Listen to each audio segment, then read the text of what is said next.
Salutations tout le monde, j'espère que vous allez bien. Je suis désolé du retard, hein, j'avais quelques soucis techniques. Décidément, cet ordinateur continue à me faire des siennes. Voilà, je voulais vous partager évidemment Meyer Habib. Ça va de soi si on parle des députés, si on va tous les faire un par un. En tout cas, ceux qui nous intéressent, pas tous, mais ceux que je considère être un problème pour notre pays et qui ont une responsabilité majeure des décisions qui sont prises après par notre gouvernement, enfin, ce qui nous sert de gouvernement. En l'occurrence, aujourd'hui, Meyer Habib. Alors, Meyer Habib, sur le conflit russo-ukrainien, ce n'est pas forcément le plus problématique. Mais évidemment, vous vous doutez bien que Meyer Habib, c'est un problème sur beaucoup de choses, beaucoup de situations. Et pas simplement que la problématique israélienne. Il y a également des problématiques majeures de l'égalité en France, sur des affaires judiciaires notamment, et concernant évidemment la liaison avec le CRIF et toutes les institutions juives de France. Salutations Redouane, j'espère que tu vas bien, cher ami. Donc voilà, après avoir fait Pierre-Alexandre Anglade, donc aujourd'hui Meyer Habib, on va essayer de faire quelque chose de synthèse tout en la commentant.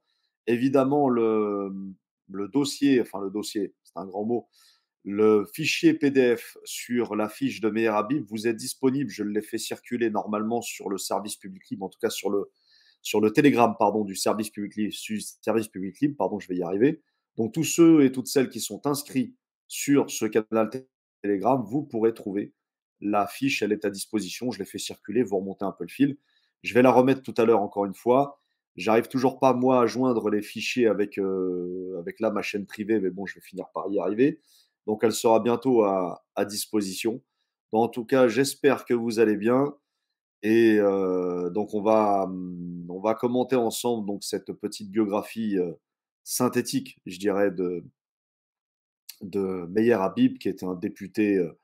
Je ne peux évidemment, comme vous le savez, pas parler de député français. Ce n'est pas un député français. C'est un député franco-israélien qui, je dirais ma foi, pour bien des raisons, mériterait une destitution, une démission immédiate de son poste de député. Il n'a rien à faire en tant que député. C'est une arnaque totale à ce qu'est la France, déjà, premièrement. Et c'est une arnaque totale, même à leur propre système républicain, je dirais. Hein. Voilà. Donc, c'est une arnaque à la République, à leur République, et puis une arnaque, même, je dirais, à la Constitution. Donc, on va y venir, hein, on va rentrer dedans. Pour l'instant, j'essaie de régler encore mes petits problèmes techniques. Merci Redouane. Bah, Redouane, d'ailleurs, si tu veux monter, n'hésite pas. Hein. N'hésite pas, c'est free. Hein. Tous ceux qui veulent monter, n'hésitez pas, on peut commenter cette biographie ensemble. Alors. Donc, chers amis, pourquoi parler de Meyer Habib? Évidemment, Meyer Habib Meyer Habib parce que voilà, député de la quatrième circonscription, hein, donc de la zone Benelux. Et avant de parler de lui, c'est parce que voilà, c'est un personnage immonde de mon point de vue qui a une lourde, très lourde responsabilité sur ce qui se passe actuellement dans notre pays concernant la politique étrangère de la France et notamment au Moyen-Orient. Je vais m'expliquer après. Alors, je rajoute. Vas-y, est-ce que tu peux parler, Wilson? Je crois que. Ouais, c'est bon. C'est bon, Ok. c'est bon. Moi, c'est bon de mon côté. On m'a entendu en doublette, je pense, pendant un certain temps. Salut à tous. Merci pour l'invitation, Wilson. Ouais, il y a pas de souci. Bah, tu vois, j'allais faire une petite description donc de la biographie du député, mais enfin, ce qu'on peut appeler ça un député, du prétendu député Meyer Habib, donc de Ouais. la quatrième circonscription des Français de l'étranger. Déjà, rien que le titre, ça donne des nausées.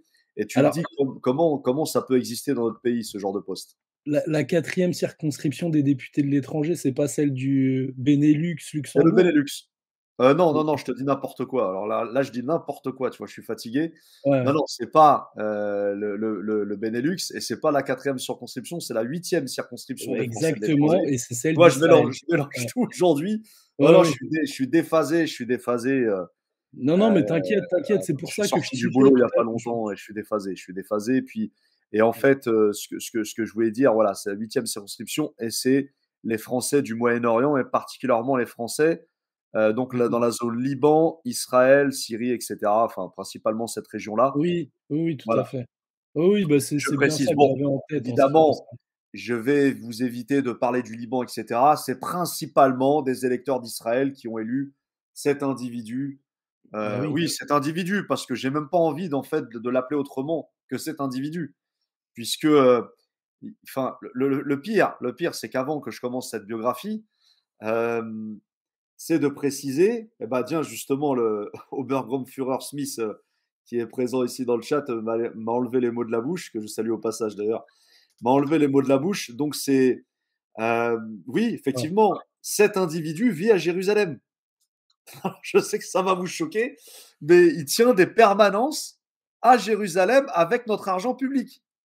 Est-ce que les gens se rendent compte de cela?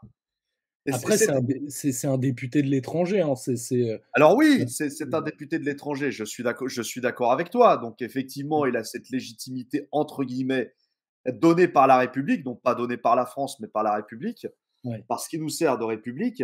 Mais ce qui est extraordinaire, c'est qu'effectivement, non seulement il fait des allers-retours entre Israël et la France, donc je vous rappelle tout ça avec nos impôts. Est-ce que je crois, c'est cela en fait où j'aimerais vraiment alerter les gens, tout ceci avec nos impôts. Cet individu qui prétend, comme je vais vous le montrer tout à l'heure, qui prétend en fait et qui dit dans l'hémicycle, dans l'Assemblée nationale, qu'il ne reconnaît pas l'État palestinien. Pour lui, il n'y a pas de solution à deux États.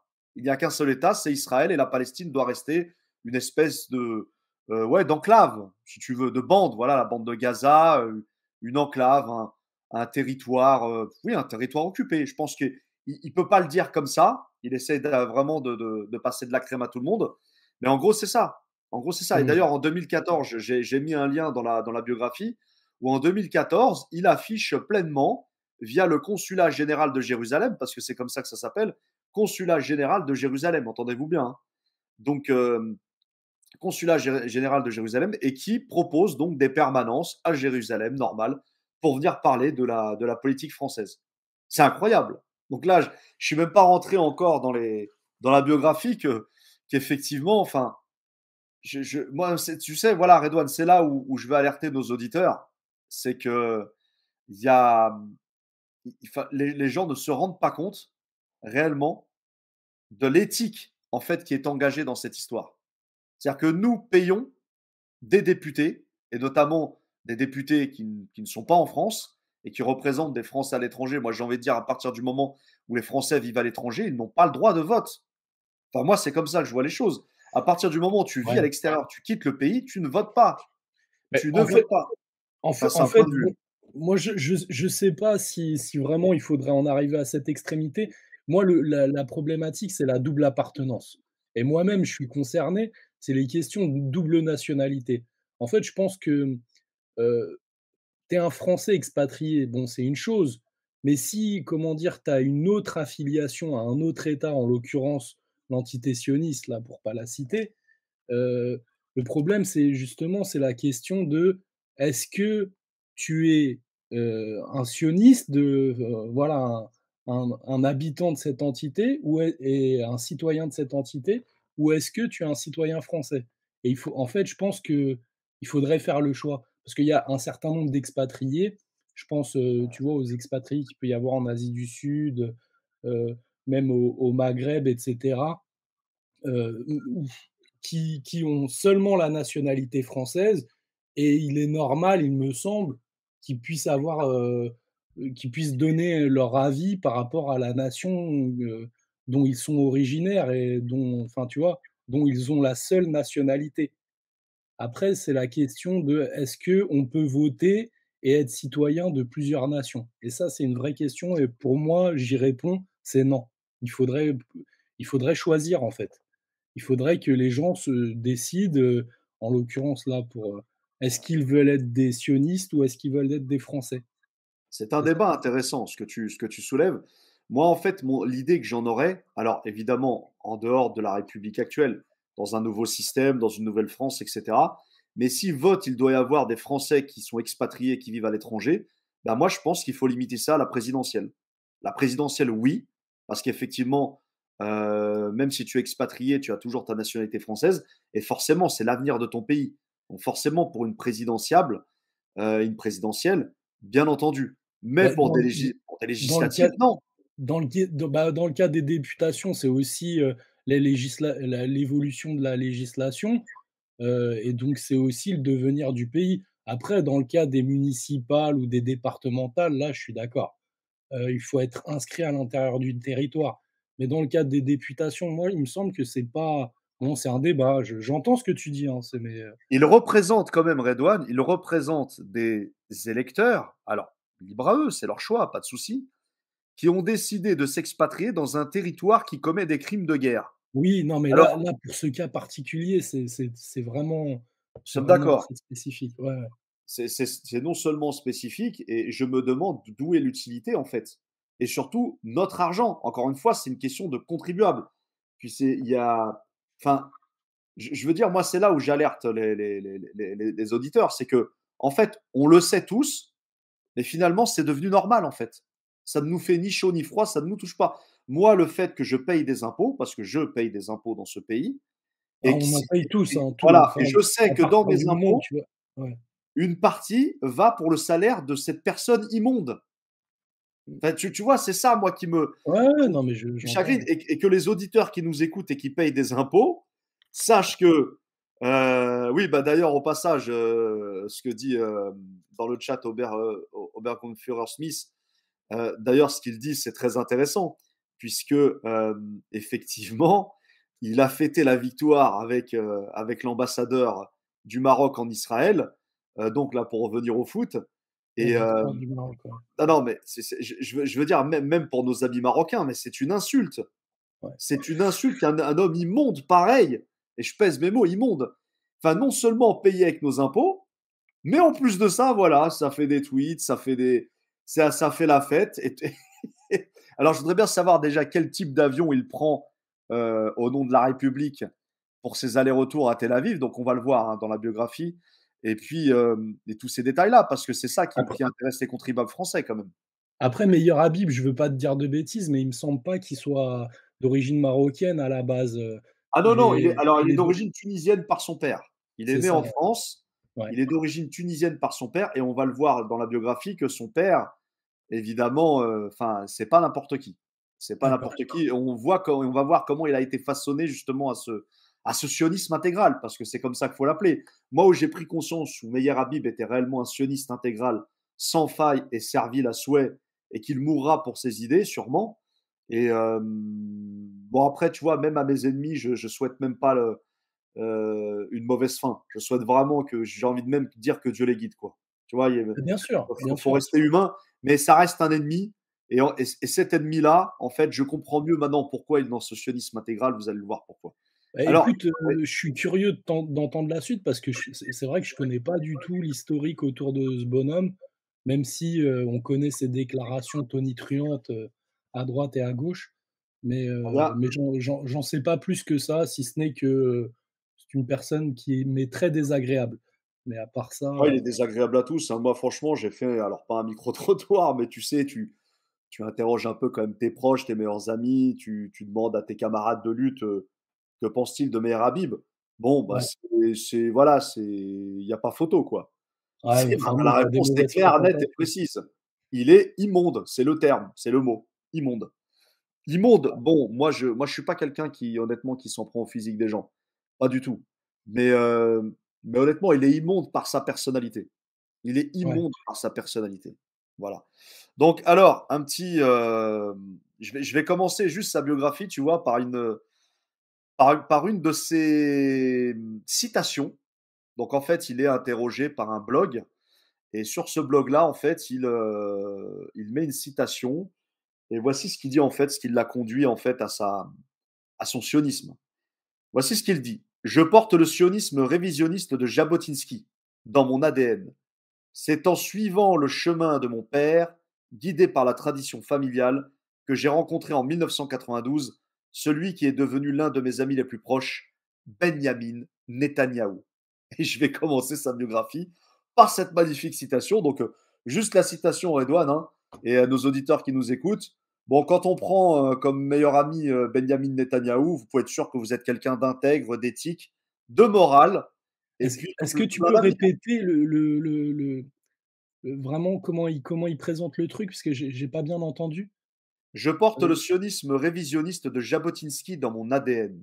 C'est en C'est quoi suivant. le sionisme révisionniste de Ah, le Jabotinsky? sionisme révisionniste, c'est-à-dire il y a Theodor Herzl qui donne Oui, sa version, qui crée ce qu'on appelle le sionisme, hein, voilà, intégralement oui, le sionisme.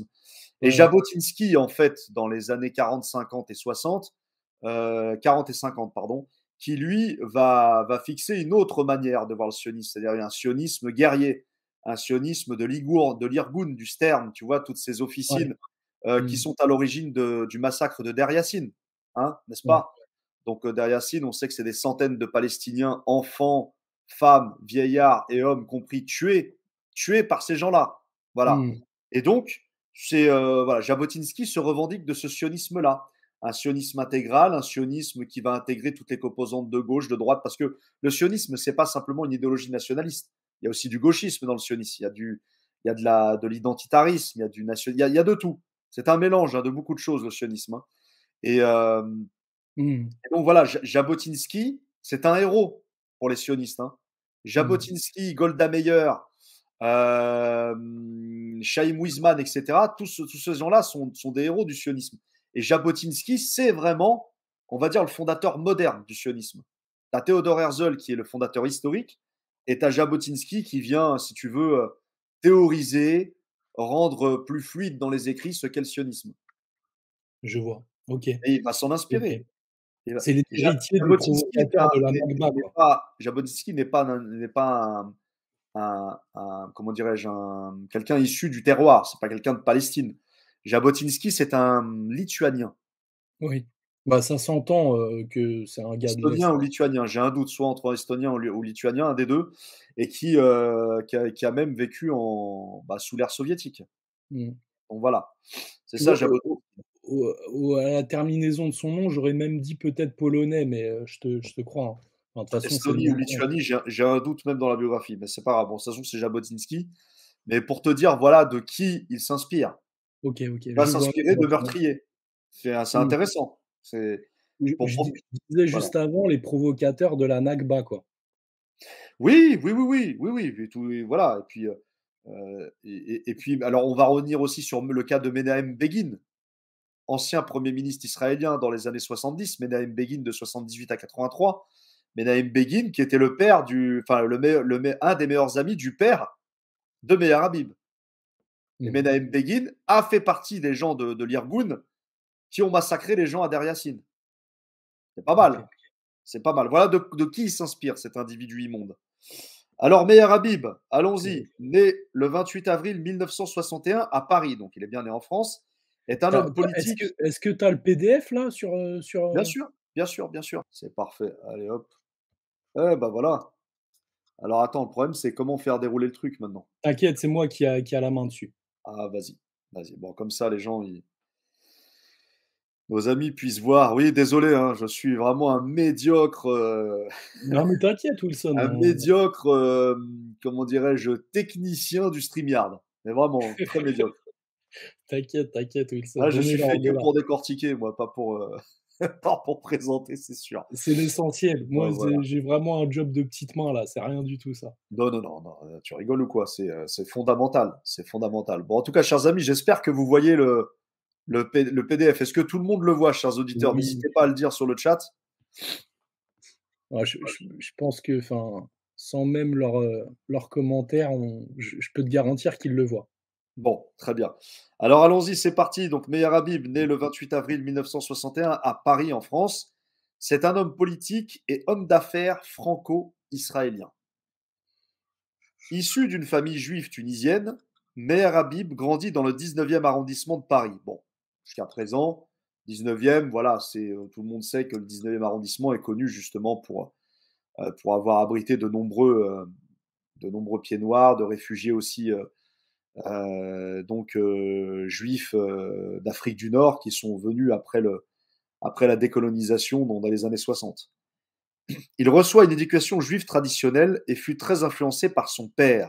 Alors, qui est son père? Son père, c'est Emmanuel Habib, qui a fondé la première société de fabrication de vin cachère. Bon, voilà, hein, donc c'est pas surprenant. Je veux dire, à cette époque-là, c'est vrai que le vin cachère en France n'était pas aussi développé que ça. Donc c'est la famille Habib qui va développer euh, donc les négociants en vin, etc. Habib Frère, voilà, c'est comme ça que ça s'appelle. Habib Frère à la fin des années 50 et son oncle Eli Lolo Habib. Donc vous rigolez pas, Lolo c'est son vrai prénom. Eli Lolo Habib. Bon, c'est un concept, mais bon voilà. Très investi dans l'action sociale, confessionnelle en faveur de la jeunesse juive, notamment dans le cadre de la Fédération des sociétés juives de France, FSJF. Donc tout ça est en rapport évidemment avec le Fonds social unifié juif de France, qui est tenu d'ailleurs par les Rothschild en France. Donc tout ça, c'est quoi? C'est des colonies de vacances via la CAF, etc. Ça, c'est intéressant aussi de noter ça. Et en l'honneur de ce qui fut fondé l'association Ahavat Ayeled, excusez-moi l'expression, c'est un peu dur à prononcer, qui apporte un soutien aux enfants, centres de vacances et aides scolaires en Tunisie. Son père, proche de Menahem Begin, donc son père qui lui donc a fait une grande partie de sa vie en Tunisie, a été un militant actif de la droite sioniste. Donc il a été militant actif de la droite sioniste jusqu'à le départ de nombreux juifs de Tunisie en France. Il effectue sa scolarité, donc Meir Habib, il effectue sa scolarité à l'école Lucien de Hirsch, puis au lycée Yabné. Donc tout ça sont des lycées privés juifs à Paris. Après un baccalauréat scientifique, il part étudier en Israël et intègre, après une classe préparatoire, l'Institut israélien de technologie Technion de Haïfa. Voilà. Alors juste pour revenir sur le père, j'ai dit que le père était un des amis de Menahem Begin. Donc je vous encourage, chers amis, j'ai mis d'ailleurs les liens dans les sources tout au fond du PDF. Euh, vous allez regarder le lien sur Menahem Begin. Donc Menahem Begin, c'est vraiment intéressant de négocier. C'est l'homme qui a dû négocier avec Sadat pour donc la sécurité israélienne et puis les conflits récurrents qu'ils avaient avec l'Égypte depuis Nasser. Et Menahem Begin, en fait, on le voit que comme étant un homme de paix. Mais Menahem Begin, ça a été un homme de guerre. Donc je veux juste le rappeler qu'il a fait partie quand même du groupe armé l'Irgun. Et l'Irgun était connu pour ne pas être des enfants de cœur. Et ces gens-là ont massacré des Palestiniens, des C'est le familles. moins qu'on puisse dire. On Pas parle de des enfants de familles. cœur, ça c'est clair. Voilà. Ça c'est clair. Ouais. Donc son père était ami avec un assassin. Bon, juste le rappeler quand même à nos auditeurs. Voilà. Alors évidemment, Meir Habib va s'en défendre. Donc forcément, il va s'en défendre. Oui, je vais revenir, Smith, sur la question iranienne après. Ça, c'est important d'en parler parce que dans les commissions parlementaires, quand on va sur sa fiche Assemblée nationale, il y a, vous savez, sur le site des députés de l'Assemblée nationale, il y a chaque parcours du député et tous ses travaux. Et dans ces travaux, je le retrouve dans la crise iranienne. C'est intéressant ça. Alors, évidemment, donc déclarer l'Iran comme une dictature et que le peuple iranien a le droit à l'autonomie, a le droit à se révolter, à enlever le voile, etc. Bon, il est dans l'émotionnel, mais hier, et puis surtout, dès qu'il peut descendre l'Iran, on le retrouve évidemment en première ligne, ça va de soi. Alors, Meir Habib, quand il était tout jeune militant, s'engage à l'adolescence sur les traces de son père, ami de Menahem Begin, ce que j'ai dit, dans le mouvement jeunesse sioniste radical Bétar. Et oui, chers amis, ce cher Meir Habib a été un membre du Bétar. Vous savez, le Bétar, ces êtres ça, je savais. intelligents de lumière, voilà, qui agressent des personnes âgées, qui agressent des militants palestiniens à coups de casque de moto. Ça vous dit quelque chose, ça? Ils vous attendent à la C'est les ancêtres de la LDJ. en général. Ouais, tu me disais? C'est les ancêtres de la LDJ. Alors, oui et non, c'est pas du tout les mêmes groupes en fait. Le Bétar et l'LDJ sont deux groupes différents, mais on va dire oui, ce sont alors pas vraiment les prédécesseurs parce qu'ils ont quasiment été créés en même temps, mais on va dire que le Bétar, oui, trouve ses racines chez Jabotinsky. C'est Jabotinsky qui crée le Bétar. Jabotinsky, comme j'ai dit tout à l'heure, un être de lumière aussi. Donc voilà, le Bétar, c'est soigner l'image du sionisme, en faire quelque chose de très patriotique, en faire quelque chose de normal, de naturel chez le juif. Clairement, c'est ça. Donc voilà. Et cet individu donc, a été membre du Bétar. Et vous le verrez, il a fait comme ses congénères. Alors, il n'a pas agressé des gens à coups de casque de moto, mais il en a agressé quand même. C'est extraordinaire. Un député qui a. Je vais revenir tout à l'heure, je laisse un peu quand même de suspense parce que. Oui, il y a un petit air de Golda Meir. Effectivement, Mandata, effectivement. Donc, on continue. Il s'engage dans les années 90 au Conseil représentatif des institutions juives de France, le CRIF. Le CRIF qui est une institution tellement adorée en France, je veux dire, les gens l'adorent. Président de la commission Israël, il œuvre au renforcement des relations entre la France et Israël. Et vous le verrez, c'est pas pour rien qu'il a été nommé dans cette commission au CRIF, hein. C'est dû à ses réseaux. Membre du comité exécutif du Fonds national juif, donc dirigé par Rothschild, et Attali. Je vous rappelle qu'Attali a dirigé aussi ce fonds national. Il est également élu au comité directeur du Conseil représentatif des institutions juives de France, puis au bureau exécutif. Élu à 3 reprises à la vice-présidence du CRIF, il se présente à la présidence de l'institution en 2010 contre Richard Prasquier, mais est battu par 106 voix contre 61. Donc il avait brigué un mandat de président du CRIF et Prasquier lui a pris la vedette. Donc je Ah pense ça, je qu'il a... savais pas ça. Oui, oui. Ça, Ah je oui, savais oui, pas. oui, il aurait pu être président du CRIF. Alors imagine-toi, D'accord. hein, c'est lui qui fait le dîner, il invite Macron, il lui met des petites claques derrière la, tu vois, derrière la nuque, mon petit, quoi, viens ici, quoi. À la place de Prasquier, ça aurait pu être Meyer Habib qui lui aurait pris la main, tu vois, la fameuse image. Alors ça aurait été magnifique. Bah, Là, ça aurait en été l'occurrence, magnifique pour c'était le pays, vraiment. Khalifa, parce que Prasquier Oui, était pardon, déjà pardon. parti depuis un certain Pardon, oui, pardon, effectivement, c'est Khalifa. Mais bon, Prasquier n'est pas en reste, honnêtement. Prasquier, si aurait non, pu non, le faire, bien il l'aurait sûr, fait. bien sûr. Il l'aurait fait. Entre Prasquier et Khalifa, il y en a eu un autre, il me semble, j'ai oublié son nom. Ah oui, bah c'est Koukiarman. Koukiarman, voilà, c'est ça, Roger ouais. Koukiarman, bah, lui aussi un être de lumière, et proche de Meyer Habib aussi. Roger Koukiarman. Roger Mmh. Koukiarman, bon. Alors, un petit passage, un petit clin d'œil, Roger Koukiarman a travaillé pour la banque Rothschild. Voilà, c'était important de le dire. Ça a été un des valets serviles de David. Vous pouvez le voir D'accord. dans sa biographie que Fait et Documents a produit sur Roger Koukiarman, c'est très intéressant. Et Roger Koukiarman qui a été en première ligne pour abattre Dieudonné. Après, ça a continué avec Prasquier, avec Khalifa, mais c'est surtout Roger Koukiarman qui a tout fait pour abattre Dieudo. En 2013, à la suite de l'annulation de l'élection de Daphna, alors c'est un nom imprononçable, Daphna Poznansky Benamou. Donc pour les élections, je ne vais pas dire de la 8e circonscription, on va le dire direct, Redouane, pour les élections de Jérusalem. Allez, hop, comme ça c'est dit. En tant que député, il se présente à l'élection législative partielle dans la 8e circonscription, donc Jérusalem et Tel Aviv, des Français établis hors de France sous l'étiquette de l'UDI. Alors évidemment, Meyer Habib n'est plus au Modem ni à l'UDI à l'heure actuelle, hein. Il est passé chez LR, donc là où le vent le mène. Il bénéficie du soutien officiel de Benjamin Netanyahou, le Premier ministre israélien. Alors, commençons les hostilités. Donc, quand vous avez un Premier ministre d'une entité comme celle de l'entité sioniste, posez-vous la question, chers auditeurs. Quand vous avez comme meilleur ami un criminel de guerre, et je pèse mes mots et encore je suis gentil, un criminel de guerre qui a ordonné le massacre de milliers de Palestiniens, vous l'avez comme meilleur ami, comme soutien pour la députation française. Là, on ne parle pas d'un siège de la Knesset en Israël, chose qu'il aurait pu parfaitement briguer. Non, non, là, il a brigué je veux dire, un poste de député à l'Assemblée nationale en France, dans l'hémicycle. Est-ce que vous vous rendez compte? Redouane, tiens, regarde, je te pose la question. Imagine-toi un instant qu'il y aura un député qui briguerait la même place, voilà, et qui serait représentatif des Français au Moyen-Orient. D'accord? Et il aurait comme meilleur ami Mahmoud Ahmadinejad, mettons à l'époque, hein, tu vois, et, euh, et voilà, des soutiens comme des soutiens communautaires, etc. Et il aurait eu sa place de député. Mais on aurait eu des scandales tous les jours. Ah bah, Tous c'est les clair, jours. c'est clair. Tous les jours. C'est Oui, clair, surtout qu'en plus de ça, c'est très particulier parce que ce que tu disais sur la 8e circonscription, c'est que c'est pas, les représentatif d'une manière intégrale de l'entité sioniste.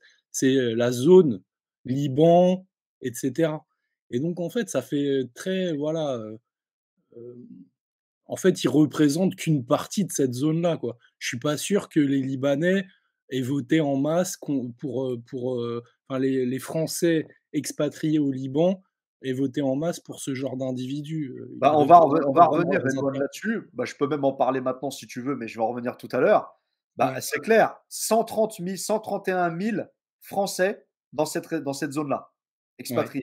130 000 Français dans cette zone-là. Sur les 130 000 inscrits, Ouais. Seuls 8200 ont voté pour lui. 8200.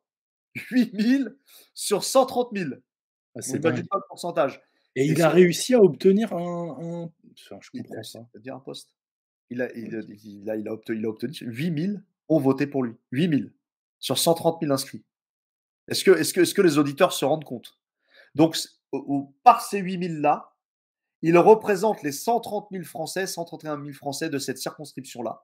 Donc, ceux qui sont au Liban, ceux qui sont en Syrie. Alors, je ne sais pas si la Syrie fait partie de cette circonscription. Il me semble que c'est que les pays francophones. Donc, je crois qu'il y a le Liban, Israël. Il faudrait vérifier, peut-être la Jordanie, je ne sais pas. Je sais pas. Il faudrait vérifier, mais je crois que c'est principalement le Liban. Liban, Israël et certains territoires palestiniens. Je ne suis pas sûr, mais à Je vais vérifier, les amis, regarder. hein. Je vais Voilà. regarder vite fait. Il faudrait vérifier, mais sur les 131 000 inscrits, 8 000 ont voté pour cette ordure. 8 000. Alors après, vous avez d'autres qui se sont inscrits dans cette bataille législative. Vous avez, il y a même un membre de la LFI. Ça, c'est extraordinaire. J'ai vu un membre de la LFI bon, tu me diras, et après tout, le progressisme en Israël est quelque chose de bien ancré maintenant. Mais bon, voilà, c'est assez incroyable. Il y a même un représentant du Rassemblement national aussi qui a participé aux législatives de cette circonscription-là. En tout cas, il arrive en tête. Il arrive en tête. Et alors, ça, c'est pour la deuxième élection que je vous parle. Mais la première élection, il s'est présenté parce qu'il y a eu un désistement de cette députée, donc de Daphna Podanski Benamou. C'est tout. Alors Sinon, on n'aurait jamais entendu parler de lui. alors là, je viens de voir, comment c'était découpé. En fait, la 8e circonscription, elle est bien plus large que ce qu'on pensait et il y a beaucoup de territoires aussi, en Europe. Il y a l'Italie, il y a Malte, il y a la Turquie, il y a l'entité sioniste, il y a la Grèce, il y a D'accord. Chypre. Donc, il y a la Turquie. Donc, Ouais, potentiellement, Stéphane Blay, de son vivant, paix à son âme, aurait pu faire partie des inscrits et voter. tout à fait. Alors, en ce qui concerne les inscrits, clairement, c'est, l'entité sioniste qui en a le plus, avec 68 000. L'Italie en a 36 000, Malte en a 1 300, la Grèce en a 8 500 et la Turquie 13 000. Voilà. Même dans l'entité sioniste, si tu me dis qu'il a remporté le siège avec 8 000, c'est qu'il était quand même très minoritaire, même, dans Ah oui, l'entité oui, oui, non, sioniste. non, non, non, mais même, je pense que les Israéliens ont une très mauvaise opinion de lui. Mmh. Clairement. Bah, parce que d'une, c'est le meilleur ami de Benjamin Netanyahou. Benjamin Netanyahou, il fait pas non plus l'unanimité en Israël, enfin dans l'entité sioniste. Et, euh, et voilà, donc c'est d'où l'explication de 8000 voix. Et qu'en fait, les Français expatriés là-bas, dans cette zone-là, ne se sentent pas forcément concernés par ces élections-là. Donc en fait, c'est une véritable arnaque. C'est une Alors, véritable arnaque. Donc, je vois que, par exemple, il est représentatif de Saint-Marin, Saint-Siège et le Saint-Siège, donc c'est le Vatican, non? magnifique. Ah oui, oui, oui, tout à fait. Bah, là, on Et est dans, on est dans Vatican II, il n'y a pas de souci, il n'y a pas de problème, Mais tu peux y aller, quoi. mais par contre, tu vois, ils disent zéro inscrit, zéro inscrit et territoire palestinien aussi zéro inscrit. Voilà. Bon, Bah au non, moins bah c'est parce qu'on clair. voit, on voit bien en fait l'arnaque de cette circonscription, comment elle a été découpée, et Mmh. notamment le fait qu'il n'y a aucun inscrit dans les territoires palestiniens. Enfin, pour moi, pour nous, Redouane, je pense que c'est clair, il n'y a pas de territoire palestinien, il y a la Palestine, point barre. C'est Et tout. du coup, il y a pas le Liban. Enfin, on s'était trompé là-dessus, on avait parlé un peu vite, il y a pas le Liban. Le Liban est D'accord. pas Bon, dedans. moi, je pensais qu'il y avait le Liban. Bon, bah, comme quoi. Bon, en tout cas, voilà, c'est assez extraordinaire. Oui, oui, on va en parler de Pegasus. Donc voilà, et donc il a profité de cette annulation de l'élection de Daphna Poznansky Benamou. Donc ensuite, voilà, j'ai les chiffres. Vous avez les chiffres, donc dans la première. Donc un taux d'abstention, s'il vous plaît, de 90%. 90% d'abstention. 91 même. On Donc peut moi, je, arrondir. moi, je m'adresse aux autres députés. D'ailleurs, je vais essayer d'en parler avec des députés que j'essaierai de rencontrer dans le 91, qui m'expliquent cette bizarrerie. Comment Ouais. un député peut être légitime avec 90% d'abstention? C'est tout sauf de la démocratie, même pour ceux qui croient encore à la démocratie. Donc voilà, c'est incroyable. Incroyable, incroyable. Il se dit, alors, meilleur Habib, il se dit partisan d'une opposition constructive face au gouvernement socialiste de Manuel Valls. Il affirme ainsi, chaque fois qu'un pas ira dans la bonne direction, je l'approuverai. Évidemment, Il approuve. C'est ainsi qu'il est l'un des seuls députés de l'opposition, avec Frédéric Lefebvre, à voter en faveur du pacte de responsabilité. Il soutient également la loi Cazeneuve, bon voilà, etc. Je vais vous passer ces petits détails.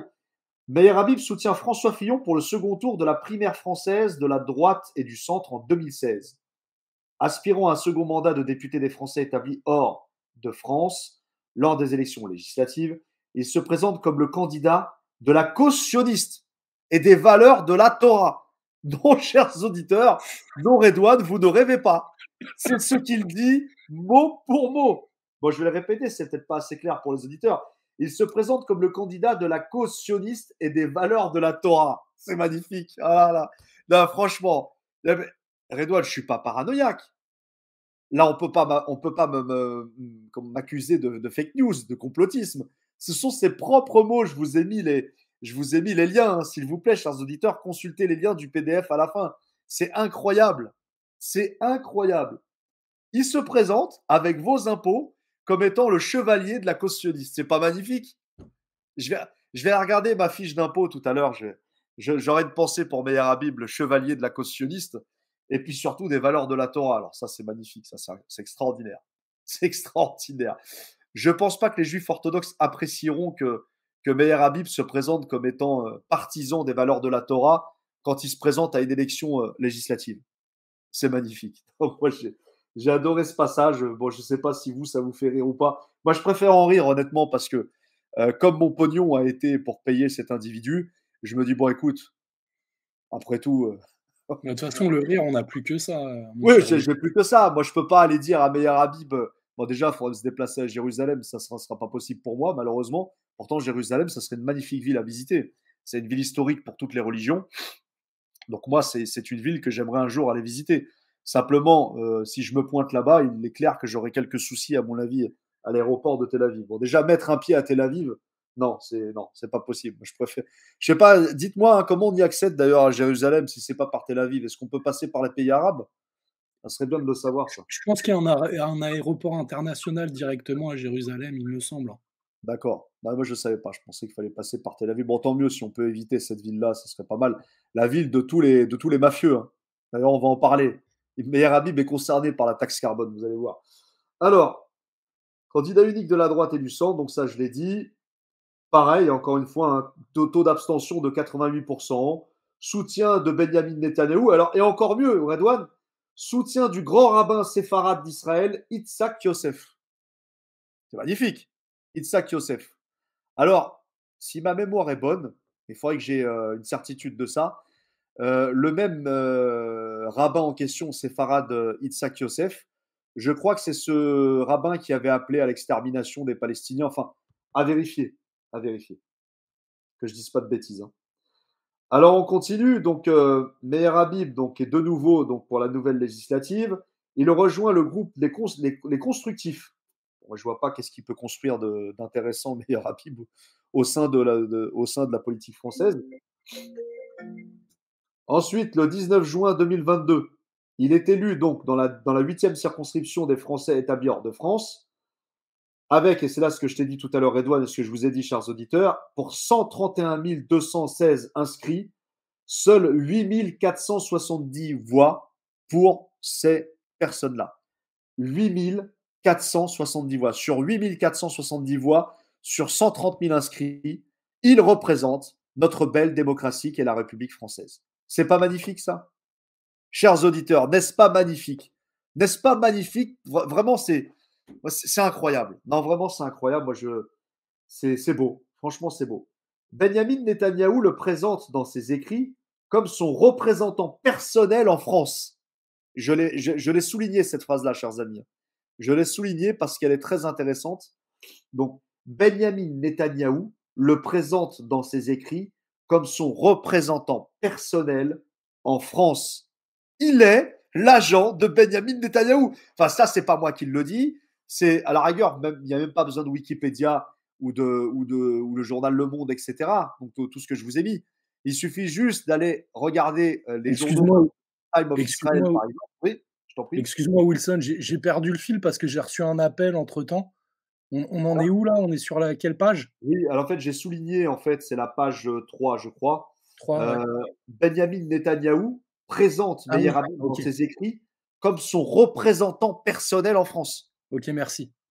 Non, mais je veux juste que les auditeurs puissent tilter de ce que je viens de dire. Oui, T'as compris? enfin, au moins les choses sont dites, hein. Enfin, tu vois? Bah, C'est c'est pas clair, que on c'est peut pas être plus clair. On peut pas être ouais. plus clair. Et là, il n'y a pas de fake news. Là, c'est clair.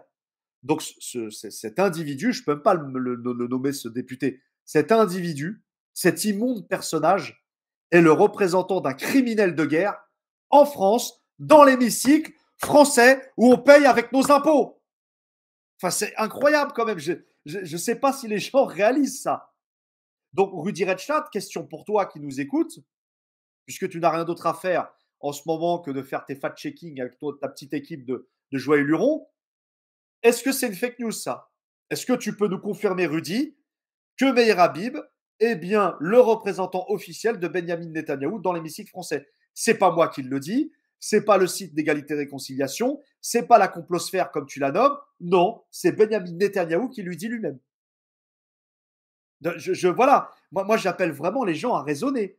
Dans vos fiches d'impôts, dans les impôts que vous avez payés, il y a une partie de vos impôts qui paye cet individu dans l'hémicycle et qui en plus paye cet individu à être le représentant d'une puissance étrangère, en l'occurrence l'entité sioniste. C'est magnifique. Redouane, juste un petit commentaire sur cette phrase. Après, je passe pas à autre chose parce que là, je suis. Bon, ouais, non, Ouf. mais je vois que ça boue un petit peu, mais peut-être c'est mon cynisme qui me fait dire ça, mais il y a rien de surprenant, en fait. Moi, ce qui me surprend un petit peu dans ce genre de déclaration, c'est le fait qu'il l'assume complètement. Mais sinon, il avait pas besoin de le dire pour qu'on le sache, quoi, tu vois? Non, mais qui l'assume, mais qui en plus le dit dans l'hémicycle. Je vais revenir tout à l'heure. Ouais, Il y ouais. a des mots qui ont été lâchés dans l'hémicycle. Hein. Et normal, ça passe crème, mais ça, tout passe en fait. Ah, avec nous les Français, tout passe maintenant. Bon, tu peux y Non, aller mais là. en Bon, fait pour ceux qui ont, tu sais, un petit peu justement de dignité, d'honneur, bah, c'est enfin, évidemment, c'est scandalisant, mais c'est un truc de plus encore, enfin, tu vois? est-ce qu'il nous en Je reste de l'honneur en fait? Moi, c'est la question que je me pose. Est-ce qu'il nous en reste de l'honneur encore dans ce pays? Enfin, que je veux dire, notre hémicycle, enfin, l'hémicycle de la République qui n'est pas la nôtre, mais bon, quoi qu'il en soit, on les a comme dirigeants, c'est comme ça. On ne peut rien y faire pour l'instant. Donc, nous payons avec nos impôts des agents de l'étranger qui ont pour mission de dégommer la France, de la bousiller. Et les Français en redemandent. C'est ça qui est complètement dingue, quoi. Enfin, allez, bon, je vais me calmer un peu. Allez, c'est meilleur Habib, tu sais. Quand on parle de ce personnage, bon, voilà. ouais, non, non, mais c'est On enfin, va limiter un petit peu. je te comprends, hein, je te comprends, t'inquiète. Donc, Meir Habib aime, quant à lui, parler de Netanyahou comme un frère. Ah, c'est lui qui le dit, hein, c'est pas moi. Vous trouvez le lien sur Wikipédia. Meir Habib, quand il parle de Netanyahou, il l'appelle son frère. Mon frère. C'est pas magnifique, ça? C'est incroyable. Un criminel de guerre comme étant son frère. Bah écoute, c'est beau. C'est très bien, Meyer. Continue comme ça. Sauf qu'à un moment donné, bah, on va arrêter peut-être de te donner, de te payer ton salaire disgracieux avec nos impôts. Ça va se terminer cette Tu année. sais que, enfin, Meyer Habib n'est pas le seul politique ou personne influente en France qui a des proximités très, très importantes avec, ce personnage qui est Benyamin Netanyahou. Je te dis, il y a des individus à l'intérieur de la LICRA, par exemple, qui sont très, très proches de Benyamin Netanyahou, qui ont des photos de famille ensemble et cetera. Oui, oui, oui, non, oui, bien entendu. Évidemment, je vous épargne de ça. C'est parce que, bon, vous avez de la chance, chers auditeurs, je ne suis pas bon en technique. Sinon, parce que les photos, je les ai. Hein. Pas de souci. Vous allez sur les liens. On le voit avec le drapeau israélien, avec la femme de Benjamin Netanyahou. Ils sont tous là. Alors, pas que. Il y a aussi Eric Ciotti. Il y a aussi l'autre, là, comment il s'appelle, le maire de Nice. Ça va me revenir. Estrosi. Hein? Estrosi, ouais. Estrosi Ouais, ouais. avec une kippa sur la tête. Normal, mais tout va bien en France. C'est beau. C'est vraiment beau, la République. Tu vois, c'est de vivre tous ces moments-là, vraiment. Alors, c'est pas fini. Donc, le journal Le Monde. Alors là, Rudy ne pourra pas nous accuser de fake news. Voici ce que dit Le Monde. Mais Habib s'est fait, au sein de l'Assemblée nationale, le relais des éléments de langage de la droite religieuse nationale israélienne. Ah là, c'est Le Monde qui le dit. Pour que Le Monde le dise, tu vois, c'est que là, faut y aller. Hein. Ancien militant de la Ligue internationale contre le racisme et l'antisémitisme, la LICRA. Et oui, Meir Habib a été membre de la LICRA. Bon, rien de surprenant. Hein. Il a été rejoindre son ami Jakubowicz pour faire la chasse aux méchants antisémites de France et de Navarre, puisque comme vous allez voir, il s'en est pris aussi à une Koweïtienne. Je vais en venir à cet épisode-là. Alors, eh ben justement, j'y arrive. Alors, j'ai oublié de dire que Meir Habib est aussi le vice-président du groupe d'études sur l'antisémitisme à l'Assemblée nationale. Et oui, chers amis, il y a un groupe d'études en permanence, depuis 50 ans, il y a un groupe d'études sur l'antisémitisme à l'Assemblée nationale. Et il en est le vice-président.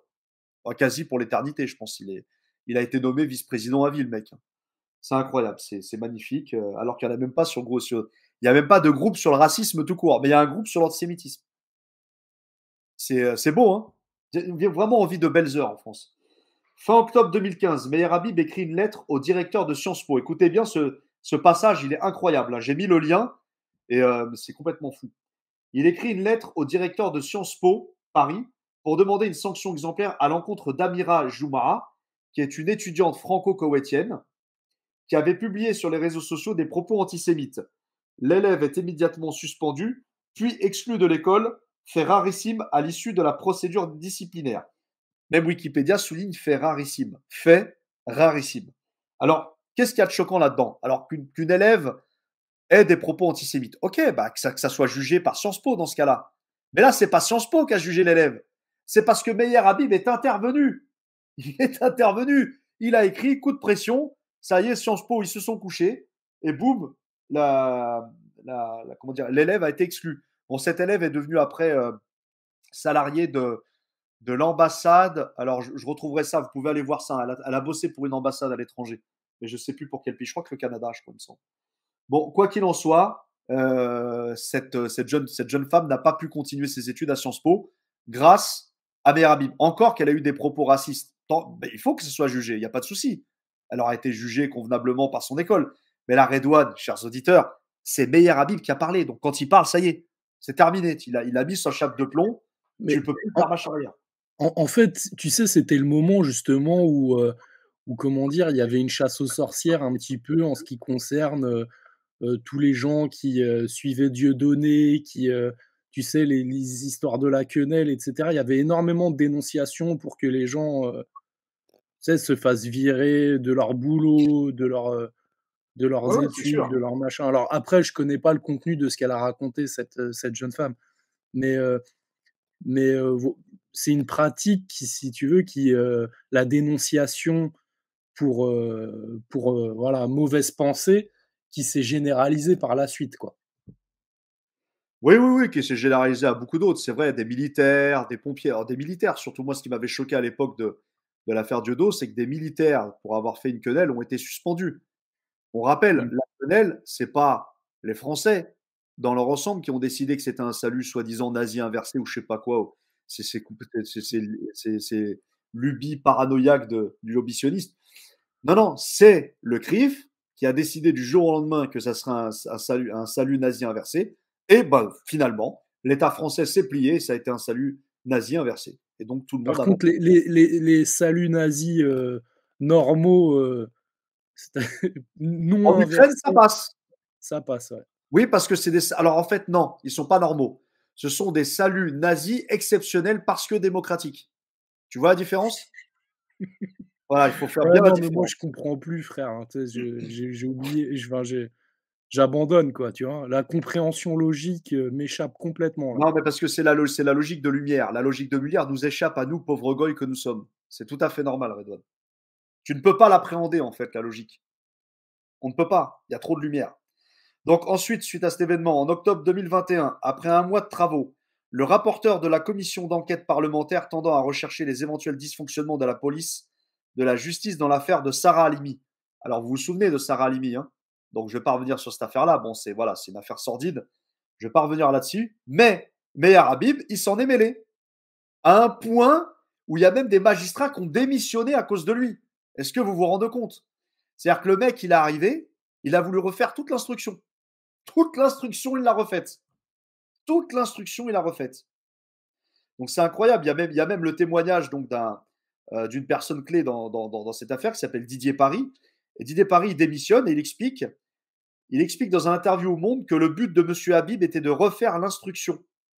il a tout à fait il a fait tout pour instrumentaliser cette commission. Or, en mettant en cause une décision de justice devenue définitive, puisqu'il y avait eu un rendu de justice définitive, il commet une violation de la séparation des pouvoirs. Eh bien, qu'à cela ne tienne, séparation des pouvoirs ou pas, on s'en fout, parce que Meir Habib l'a dit, donc en fait Benjamin Netanyahou l'a dit, eh bien, il n'y a pas de souci, on revient sur l'affaire, on refait l'instruction, etc. C'est magnifique. Vive, vive la République sioniste de France. Là, il n'y a pas photo. Hein. Donc voilà, Non, encore un exemple. Encore un exemple, qu'on ne nous dise pas après que le lobby sioniste n'existe pas en France. Là, on en a une preuve flagrante. Il y a si avec ça, hein. Là, il faudrait des heures et des heures pour expliquer tout ce qui s'est passé en France depuis une cinquantaine d'années sur cette question-là. Donc, je vais pas revenir sur l'affaire avec Francis Molin, etc. Je vous invite, chers auditeurs, à regarder un peu tout ça. Hein. Voilà. Ouais. Alors ensuite, il y a l'histoire, évidemment, avec les commissaires. Hein. Donc, suite à cette affaire-là, où il y a eu des démissions en cascade, et puis surtout, il y a un moment donné, c'est passé par l'Assemblée nationale. Enfin, moi, j'ai rien compris à cette histoire. Je vous invite vraiment à aller voir l'affaire Sarah Halimi en toute connaissance de cause et surtout en profondeur pour voir quels ont été les apports après de cet individu immonde. Alors ensuite,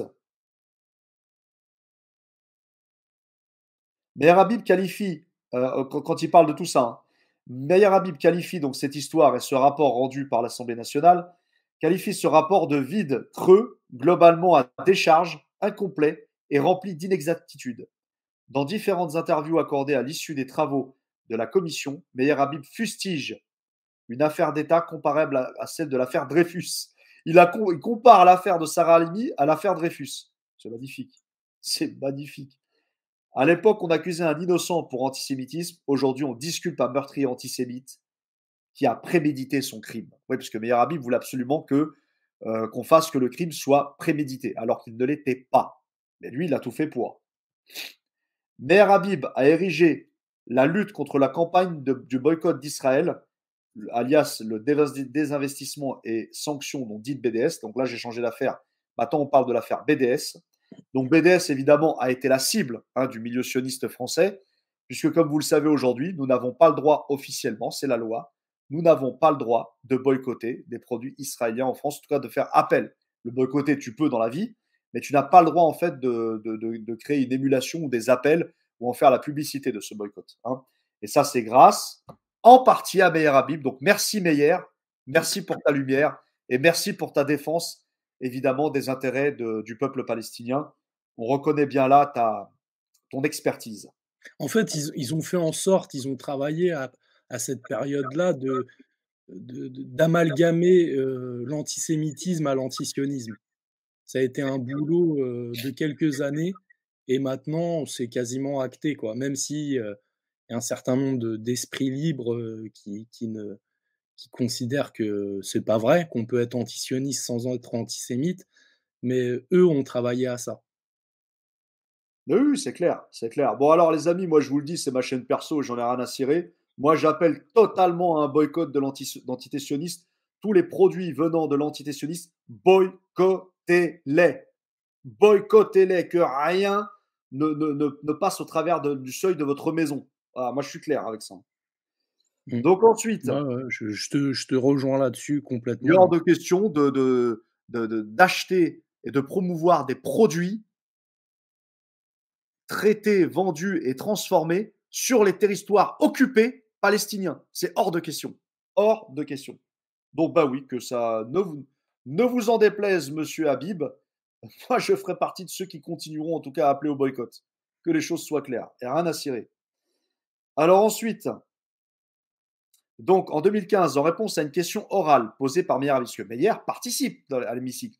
Meir pose des questions, Meir est à l'origine de rapports, etc.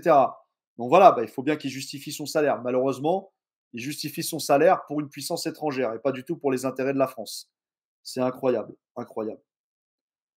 Donc en 2015, une réponse à une question orale posée par Meir Habib, le Premier ministre, Manuel Valls, condamne toutes les campagnes de boycott visant les produits israéliens du fait du conflit avec les Palestiniens, en jugeant qu'elles étaient souvent le paravent d'un antisionisme qui bascule dans l'antisémitisme. Et là, on est effectivement dans une période entre 2015 et aujourd'hui comme tu l'as dit, Redouane, dans une période où on va faire des résolutions, il va y avoir des réunions, les médias vont en parler matin, midi et soir. Oui, pour le système, pour l'oligarchie mondialiste, effectivement, maintenant, l'antisionisme est considéré comme de l'antisémitisme. Et je vais le dire, et je vais vous dire pourquoi. Alors, ce n'est pas une loi encore officielle, c'est une résolution parlementaire. Je vais en venir tout à l'heure, hein. Oui, Redouane, vas-y. Non, non, non, je t'écoute, excuse-moi. Alors, Meher Habib écrit une lettre ouverte au président de la République, François Hollande, le 28 avril 2016, pour critiquer le vote de la France en faveur d'une résolution du Conseil exécutif de l'UNESCO. Alors, je ne vais pas rentrer dans les détails. En gros, si vous voulez, euh, une bonne majorité des pays arabes ont demandé en fait une résolution à l'ONU pour que Jérusalem, une partie de Jérusalem, soit considérée comme en fait un lieu inaliénable pour les Palestiniens et inaliénable pour le monde arabo-musulman.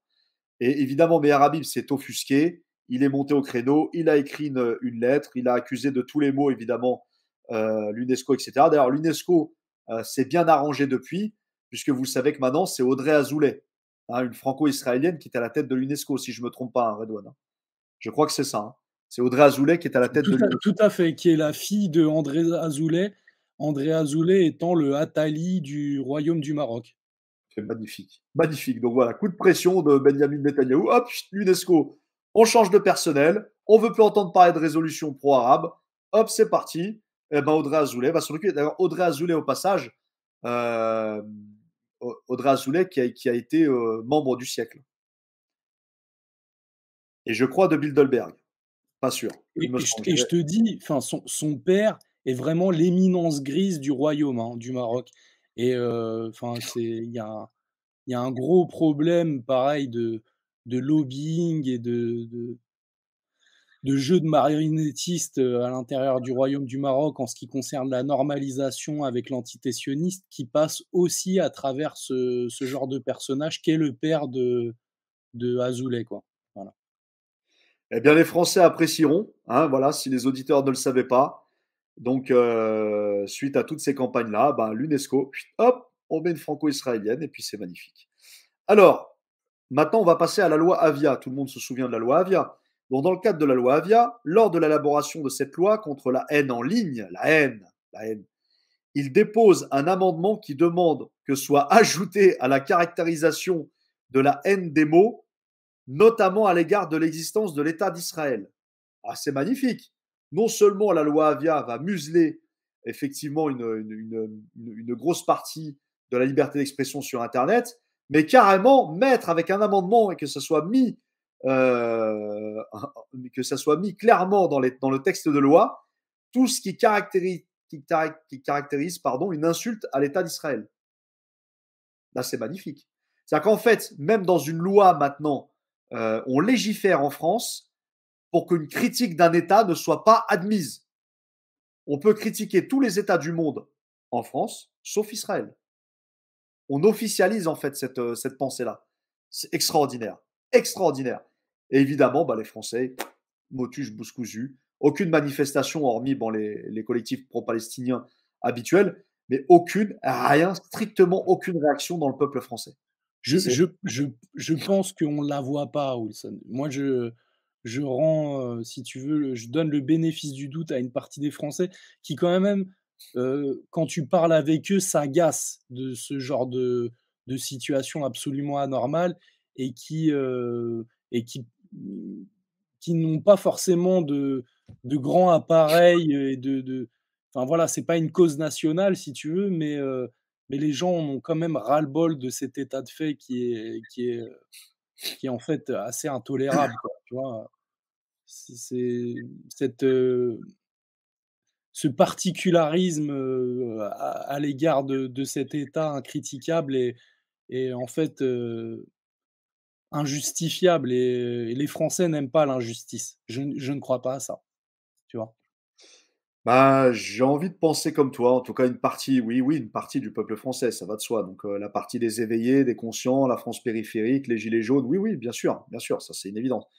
Et il y a une autre partie du peuple français, en tout cas, qui est conscient, qui la voit, mais ils ne veulent pas la voir, clairement.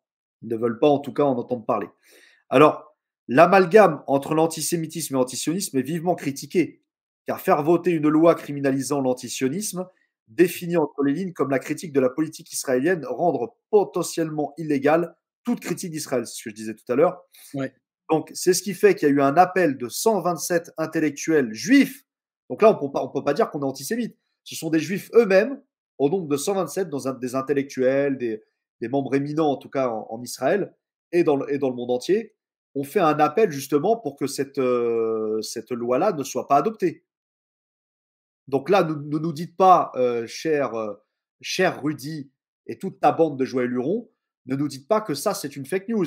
C'est un appel qui a d'ailleurs, cet appel-là, je crois que c'est le Monde ou Libération, vous verrez, j'ai mis les liens, qui ont justement fait passer cet appel. 127 éminents intellectuels juifs dans le monde. Donc ne dites pas que c'est de l'antisémitisme. Clairement. Mais malgré tout, ce texte a été adopté. Ce texte a été adopté donc à l'Assemblée nationale en décembre 2019. Bravo. Voilà. Voilà à quoi sert votre argent, chers auditeurs, chers contribuables, à nommer des individus pareils qui sont en train de descendre la France jour après jour. Ce qui reste de la France. Alors, en mai 2016, à l'initiative conjointe de Meir Habib et du député Pierre Lelouch. Bon, je pense que tout le monde connaît Pierre Lelouch. Vous savez, Pierre Lelouch, c'est un député. J'ai fait la connaissance avec ce député, alors pas physiquement, mais par une vidéo où je le vois. Il faudrait que je la retrouve, cette vidéo. Redouane, peut-être tu l'as déjà vue, toi. On le voit en fait être accompagné d'autres députés, je ne sais plus lesquels. Donc c'est Pierre Lelouch et peut-être Estrosi, je crois.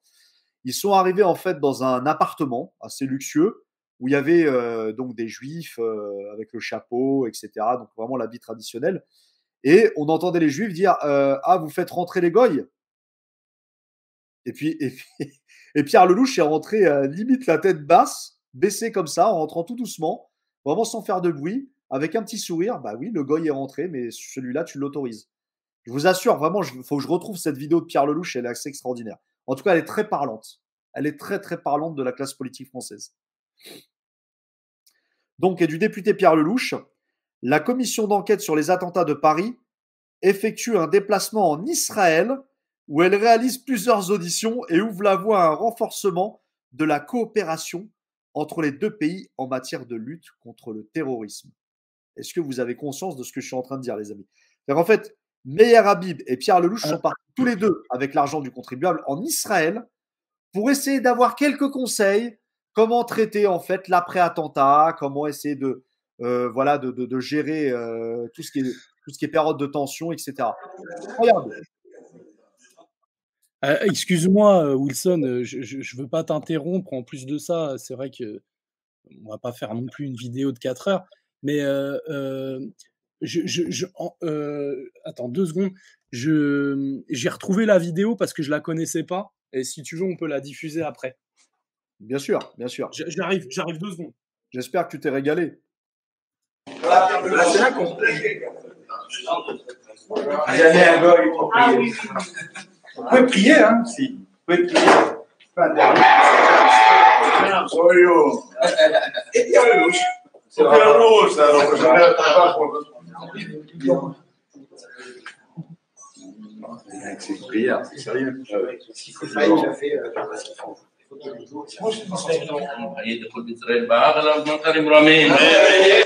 Alors, je vous ramène un goy, il peut prier ou pas? Il pose la question dans sa croix. Non, mais, chers auditeurs, est-ce que vous vous rendez compte? Là, on parle d'un député, c'est le pote à Meir Habib. Ils rentrent, ils sont filmés normal et tout. Voilà, j'ai ramené un goy. Encore, on se demande de quel goy. C'est peut-être son collaborateur parlementaire, son assistant parlementaire, peut-être. Oui, je pense que c'est ça. Je pense que c'est un assistant parlementaire. Donc, un député de la République. C'est peut-être le caméraman, non? Un député de la République qui s'affiche comme ça avec un goy, entre guillemets, et qui fait une prière à la gloire d'Israël. Alors là, franchement, je dis chapeau. Wilson. Non, mais c'est excellent, c'est excellent.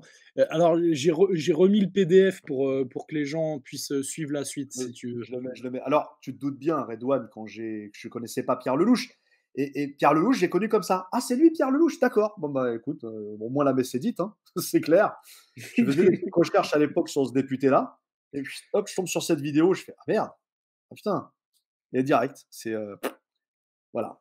Voilà comment on fait connaissance avec un député de la République. Il suffit d'aller chez un rabbin et puis entendre les gloires d'Israël. C'est vraiment, c'est beau en ce moment de vivre en France. Je vous promets, on vit des heures magnifiques, vraiment. Voilà. Donc après, je vous passe la question de Marwan Barghouti, puisque bon, il s'en est pris, Meir Habib, vous le verrez dans le PDF, chers amis, hein. Meir Habib, il s'en est pris à la fête de l'UMA. Bon, la fête de l'UMA, on en pense ce qu'on veut, c'est du gauchisme, etc. Mais au moins, ils ont le mérite quand même de défendre un minimum quand même le peuple palestinien. Et donc, il s'en est pris à la fête de l'UMA, puisqu'on entendait des libérés Marwan Barghouti. Voilà, donc ça l'a mis hors de lui. Mais hier, hein, je crois qu'il a fait une crise peut-être d'épilepsie, je ne sais pas, suite à cet appel, je ne sais pas. Il faudrait vérifier. Voilà. Alors on continue le 2 septembre 2016, partant du constat que la lutte contre le terrorisme est la première préoccupation des Français, il dépose une proposition de loi constitutionnelle carrément pour la sécurité intérieure. Voilà. Alors lui, il voulait carrément des centres de rétention administrative pour les terroristes qui n'allaient pas faire forcément poser des actes de terrorisme, mais qui allaient ou qui peut-être potentiellement pourraient le faire. Alors moi, j'ai trouvé ça En fait, cette attitude, Wilson, très Minority Report, c'est ce qui se passe en Israël. C'est finalement la mise en application des détentions administratives de l'entité sioniste en France. Oui, oui, oui, oui, tout à fait, tout à fait. Alors, moi, je vais pas rentrer dans ces détails-là parce que sinon, ça serait long pour notre live et puis il faut qu'on arrête bientôt. Mais moi, ce que je voulais dire, pourquoi je parle de ça, c'est parce que comment tu peux, quand tu représentes une puissance étrangère, parce que visiblement, cet immonde personnage n'est pas député français, il est député de la Knesset, mais en France. Tu vois la différence? Député de la Knesset à l'Assemblée nationale, c'est magnifique. Donc, ça, c'est un nouveau poste qui a été créé directement par la maison mère. Et, euh, et là, carrément, comment il ose parler de centre de rétention administrative, mais commence déjà par balayer devant ta porte, en fait. Commence déjà par balayer. Pourquoi les membres, pourquoi le Bétard existe toujours, pourquoi la LDJ existe toujours. La LDJ devrait être dissoute depuis longtemps. Elle est dissoute dans d'autres pays occidentaux, mais pas en France. Et là, Meir Habib, on l'entend pas sur cette question-là. Créer un centre de rétention administrative pour ces individus déjà. Mais non, visiblement non. Alors, qu'il y ait une politique en France de prévention contre les attentats, bien sûr, on doit combattre le terrorisme, ça c'est clair. Mais que ça vienne de lui, de ses propos à lui, c'est incroyable. Incroyablement de mauvaise foi. Incroyablement de mauvaise foi. Alors ensuite, on continue. Le 10 Après, évidemment qu'on doit combattre le terrorisme, mais pour moi, tout acte terroriste dans un pays tel que la France est un acte d'État. C'est pas, enfin, on va rentrer dans une autre sphère encore, mais peut-être que on le réservera pour autre chose. Mais pour Et moi, bien sûr, et je les précise à nos auditeurs que là, c'est sur ma chaîne privée. Mais ce soir, si on a un peu le temps dans Café de nuit, évidemment, je reviendrai sur Meir Habib. Si on a le temps, ça va de soi. OK, OK, Il y a OK. encore plein Enfin, moi, d'éléments que je ne pourrais pas citer là, que je citerai ce soir. OK, très bien.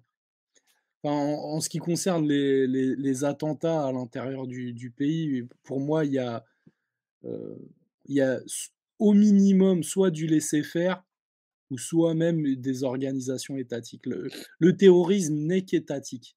Je ne sais plus qui disait ça. Je crois que c'était, le professeur Caron. Est-ce que tu connais ce personnage?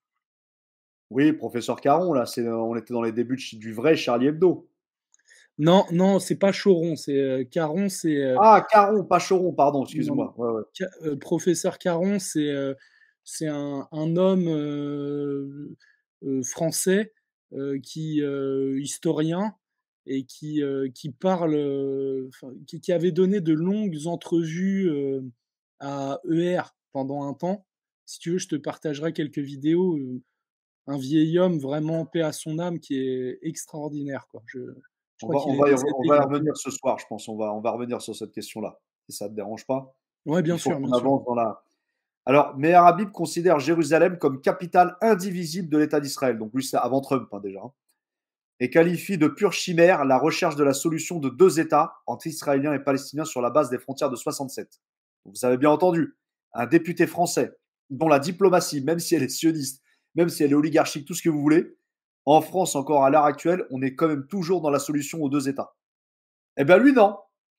comme c'est le meilleur ami, le frère, entre guillemets, et surtout le représentant officiel de Benyamin le criminel, eh bien, il considère Jérusalem comme une capitale indivise. Sauf que là, il tient ses propos dans l'hémicycle. Il tient ses propos dans l'hémicycle, avec notre argent. C'est magnifique. C'est magnifique. Donc pour lui, c'est une chimère. Donc en fait, il n'y a pas d'État palestinien. Les Palestiniens, pour lui, n'auront jamais le droit à un État. Voilà. Voilà ce qu'est Meyer Habib, en fait. Hein. Et ce pourquoi il est payé en France. C'est incroyable. C'est pas pour rien que Benjamin Netanyahou dit que c'est son représentant en France. Mais oui, c'est la voix de Netanyahou. C'est la voix du Likoud, en fait. Clairement. Alors, c'est pas moi qui le dis, c'est le journal Libération. Et là, Rudy ne pourra pas m'accuser comment dirais-je, de fake news. Alors, et là, accrochez-vous. Là, c'est magnifique. Ouvrez bien vos oreilles, hein, chers auditeurs. En mai 2013, dans une vidéo diffusée sur YouTube destinée à présenter sa famille aux électeurs, il présente sa famille aux électeurs. Je ne sais pas pourquoi tu présentes ta famille. Enfin, c'est quoi le délire? Il qualifiait Israël d'État le plus moral et le plus humaniste au monde. Bon, je me retiens pour rigoler, Redouane, je vais la répéter. Je vais la répéter pour que tout le monde entende. Il qualifiait Israël d'État le plus moral et le plus humaniste au monde. Ça, on appelle ça la chutzpah, ça. On appelle ça la chutzpah. Arriver à un tel niveau, c'est magnifique. T'es sans vergogne, quoi. Il y a plus Chers auditeurs, pouvez-vous confirmer qu'Israël, effectivement, est l'État le plus éthique, le plus moral, le plus agréable à vivre, l'exemple de l'univers? Est-ce que quelqu'un peut préciser cela? Est-ce qu'on a des exemples de cela? Nous, on en a plein des exemples, mais dans l'autre sens. Là, c'est incroyable. Mais je pense que les enfants de Gaza apprécieront. Les parents qui ont perdu des enfants dans les bombardements à Gaza apprécieront le côté moral. Le phosphore blanc, les parents qui ont perdu des enfants apprécieront les paroles de Meyer Habib. Mais oui, c'est ces paroles pleines de lumière, pleines de bon sens. Alors ensuite, Meyer Habib, aux côtés d'autres parlementaires comme Claude Goasguen ou Christian Estrosi, alors Claude Goasguen qui est décédé du Covid, ou Estrosi, hein, évidemment, lui pareil, hein, qui passe sur la tête, et puis député français à la fois, et maire de Nice, s'oppose fin 2014 au projet du Parti socialiste de résolution invitant la France à reconnaître l'État palestinien. Eh ouais. Bon, heureusement, il a quand même été adopté, ce texte-là. C'est ce qui fait que je vous dis encore en France, malgré tout, on est toujours quand même sous une solution aux deux États, officiellement. Mais Meyer Habib était parti en croisade contre ce texte. Voilà. Aux côtés de Claude Goasguen et de M. Estrosi. Eh bien, les Niçois n'oublieront pas cela, M. Estrosi. Ne vous inquiétez pas. Ils n'oublieront pas. Tout ça, c'est enregistré, hein. Ne vous inquiétez pas. En mai 2017, Meyer Habib accuse la diplomatie française de biais antisionistes. Dans un courrier au ministre des Affaires étrangères Jean-Marc Ayrault, le franc-maçon, concernant la dénomination des territoires où sont adressés les courriers électoraux en Cisjordanie. En gros, ce que je veux dire, pour résumer, pour aller très vite, Meyer Habib s'est plaint que quand les électeurs de sa circonscription recevaient du courrier pour l'appel à vote, etc., donc pour les rendez-vous électoraux, il n'y ait pas fait mention de territoire palestinien. Ça ne doit pas exister pour Meyer Habib. C'est incroyable, c'est magnifique. Il a eu gain de cause. Il a eu gain de cause. Voilà, c'est beau. Donc c'est Jérusalem, en fait, sur le cachet. Merci, Meyer, vraiment, d'éclairer la France, encore une fois, de ta noble lumière. Vraiment. C'est magnifique. C'est magnifique. Alors ensuite, et là on en vient à l'Iran et sa haine anti-iranienne. Il dénonce l'invitation faite au président iranien Hassan Rouhani, donc c'était avant le gouvernement actuel, au lendemain de la conclusion de l'accord préliminaire de Genève sur le programme nucléaire iranien, dans une lettre ouverte au président de la République François Hollande. Voilà. Donc il s'est opposé immédiatement, il a tout fait, il a fait un travail de lobbying pour empêcher l'Iran, évidemment, d'avancer dans ce sens-là. Alors, je ne vais pas en revenir, mais je vais en parler ce soir. Évidemment, là, en 2022, avec ce qui se passe en Iran et la question des soulèvements dits populaires, entre guillemets, qui en vérité sont des soulèvements de mercenaires, eh bien, Meyer Habib joue un rôle, puisque c'est lui qui met la pression actuellement à l'Assemblée nationale pour qu'il y ait une résolution parlementaire condamnant l'Iran et soutenant évidemment la révolte actuelle. Merci Meyer évidemment de tes lumières sur l'Iran. Les Iraniens apprécieront. D'ailleurs, au passage, l'Iran d'ailleurs a fait un communiqué aujourd'hui, je crois que c'était hier ou aujourd'hui, où dans les manifestants, il y a eu 5 juifs qui ont été arrêtés. Alors, je précise juifs, pas parce qu'il faut qualifier de juifs ces personnes-là, mais c'est comme ça que l'Iran le présente en tout cas. Donc voilà, parmi les émeutiers, hein, je précise. Hein. Et en général, quand l'Iran parle comme ça, sur un ton diplomatique comme ça, c'est pas parce qu'ils sont juifs, mais c'est parce qu'ils travaillent pour l'entité sioniste. C'est différent. Donc voilà, Meir Habib appréciera évidemment. C'est beau, c'est beau, c'est beau, c'est beau.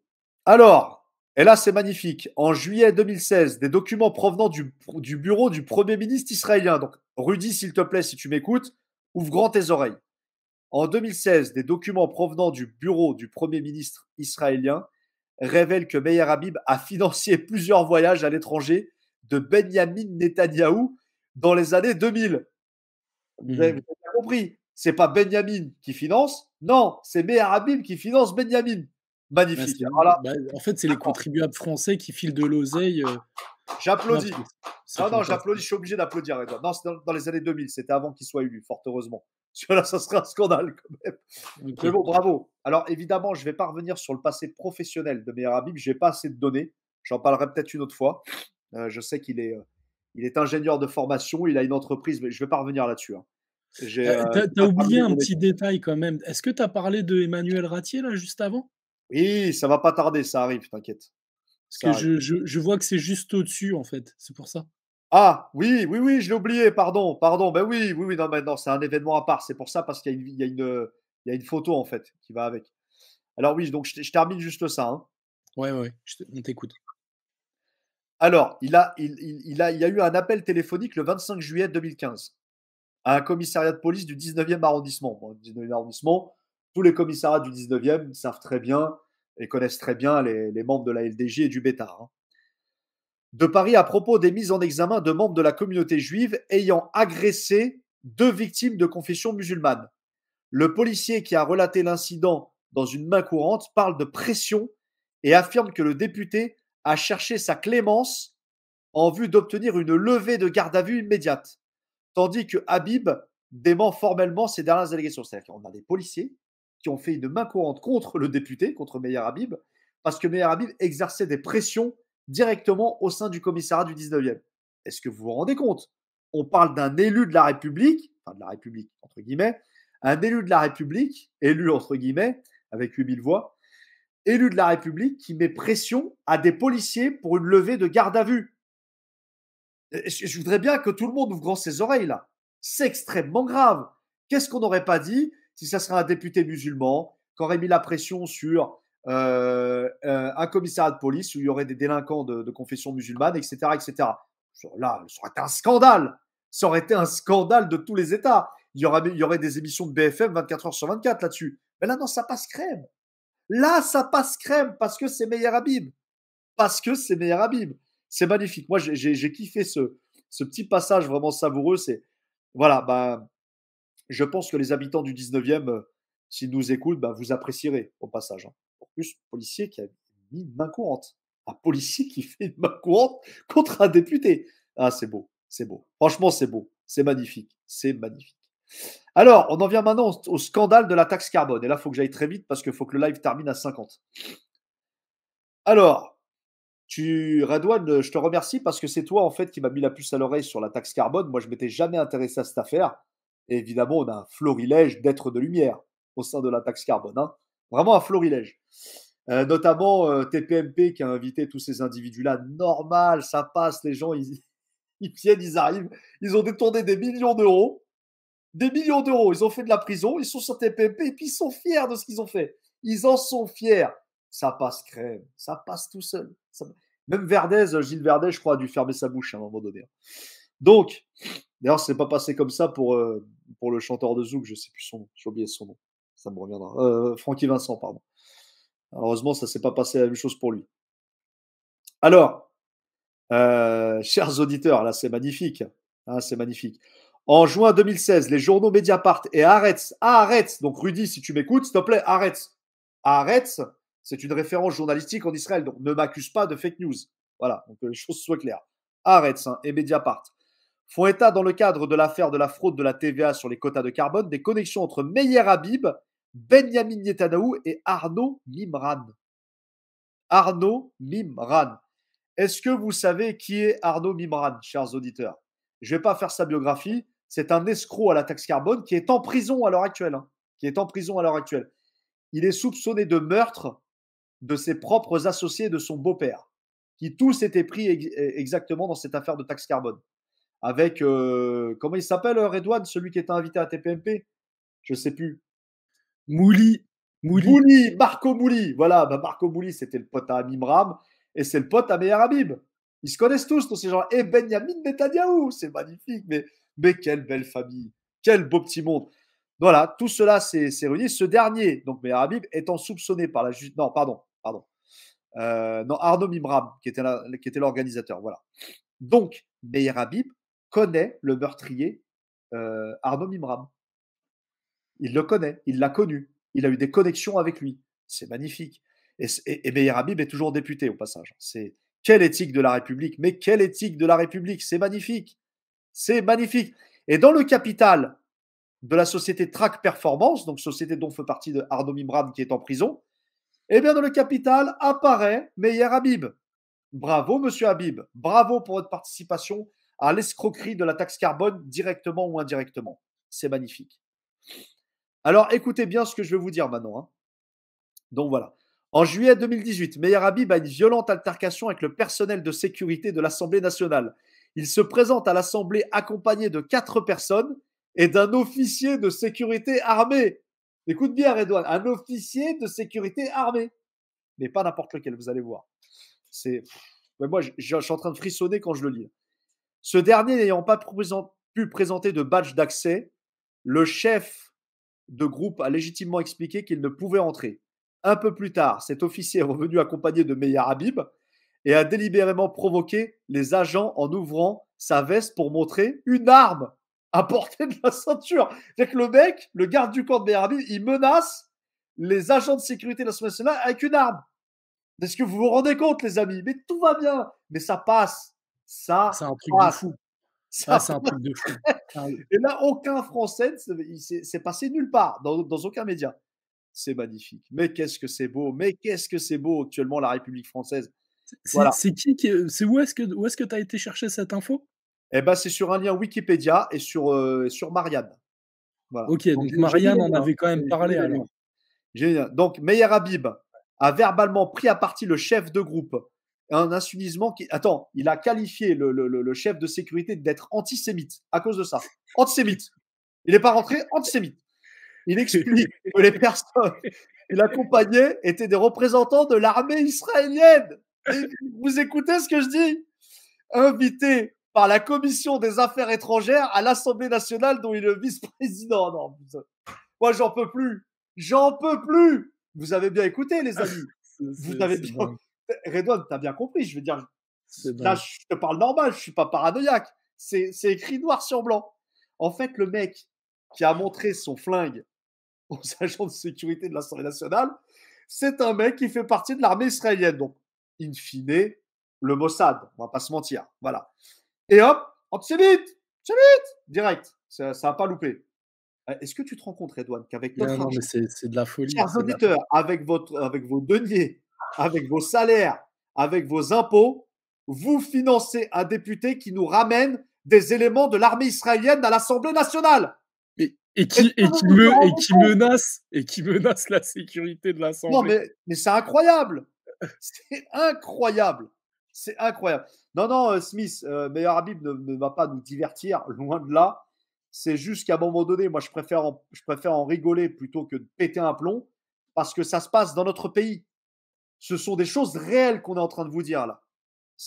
Non, mais imagine-toi une seule seconde, Redouane, que ça serait un député franco-iranien, allez, franco-algérien, je vais être plus gentil, franco-algérien, et qui vient avec des membres de l'armée algérienne au sein de l'Assemblée nationale. Ouais, laisse tomber.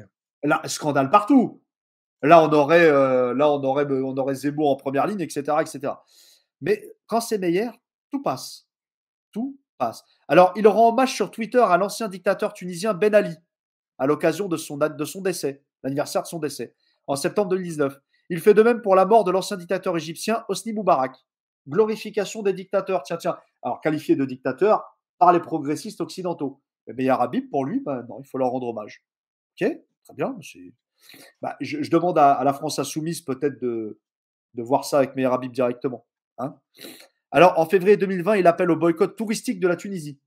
Alors, La France, il met la pression pour qu'en France soit votée une résolution et une loi à nous interdisant de boycotter les produits israéliens. Par contre, lui, il appelle officiellement, de sa voix de député, donc normalement il a un droit de réserve là-dessus, d'appeler à boycotter le tourisme tunisien.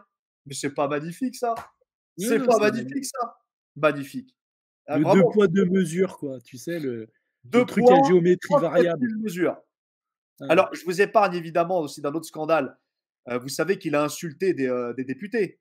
Il a insulté Clémentine Autain, Manon Aubry, Esther Benbassa, Elsa Fossillon, donc ces 4 France Insoumises. Il les a insultés de petites connes dans l'hémicycle. Il a pas Il les complètement a tort. insultés, je vais répéter, peut-être que vous me prenez pour un fou. Il les a insultés de petites connes. Et il a réitéré une deuxième fois. Après, Aucune excuse, après, c'est pas aucune que je plainte, c'est pas rien. que je veux c'est pas que je veux être d'accord avec lui, mais il a pas complètement tort, tu vois? Non, mais ça, on va pas rentrer là-dedans. Ça ferait le jeu quand même de meilleur, tu vois. Là, pour une fois, tu vois, je vais être du côté des gauchistes. Pour une fois. Pour une fois. Parce que quand même si tu n'es pas d'accord avec un gauchiste ou un droitard ou ce que tu veux, t'insultes pas les gens dans un hémicycle. Non, C'est non, un non, minimum mais de en fait, politesse. Bah c'est un lui, c'est un non. com c'est Mais un lui, non, parce que comportement. c'est meilleur, tu vois. Un être de lumière, il peut tout se permettre. Il les insulte de petite conne et réitère une deuxième fois dans l'Assemblée nationale. Alors, évidemment, oh là là, qu'est-ce que c'est que ce sexiste? Nanani, sexiste. Mais c'est tout. Ça s'arrête à sexiste. Tu peux rien dire d'autre parce que il fait partie de la lumière. Donc, tu peux pas t'attaquer à lui. Eh oui, forcément. Voilà. Donc, magnifique.